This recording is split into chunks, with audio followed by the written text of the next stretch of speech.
من یشفع شفاعۃ حسنۃ یکن لہ نصیب منہا، انسانی معاشرے کے اندر سفارش کرنا کسی کے لیے یہ بھی ایک اس کا لازمی سا حصہ ہوتا ہے۔ کوئی شخص ہے، اس کی کوئی احتیاج ہے، آپ جانتے ہیں کہ نیک آدمی ہے، صحیح آدمی ہے، بہروپیہ نہیں ہے، دوسرے شخص کو جانتے ہیں کہ وہ اس کی مدد کر سکتا ہے، آپ جا کر اس کے لیے کہیں کہ اس کی مدد کی جائے، میں اس کو جانتا ہوں، یہ کوئی پروفیشنل بیگر نہیں ہے۔ یا اسی طرح کا معاملہ،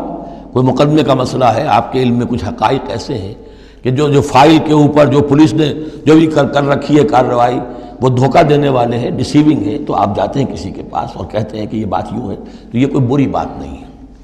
اچھائی کے لیے،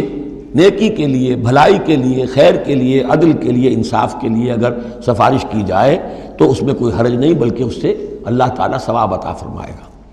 من یشفع شفاعۃ حسنۃ، جو کوئی سفارش کرتا ہے اچھی، یکن لہ نصیب منہا، اسے اس میں سے بھی حصہ ملے گا، اس کی نیکی، اس کے اجر و ثواب میں سے اسے حصہ ملے گا۔ ومن یشفع شفاعۃ سیئۃ یکن لہ کفل منہا، اور کسی نے بری سفارش کی، غلط سفارش کی، جھوٹی کی، حقائق کو توڑا مروڑا، تو پھر اس کے جرم کے اندر جو جس کے لیے وہ سب کچھ کر رہا ہے وہ بھی شریک ہو گیا، اس کا برابر کا حصہ دار ہو گیا۔ واللہ وکان اللہ علی کل شیء مقیتا، اور یقیناً اللہ تعالیٰ ہر شے پر قوت رکھنے والا ہے۔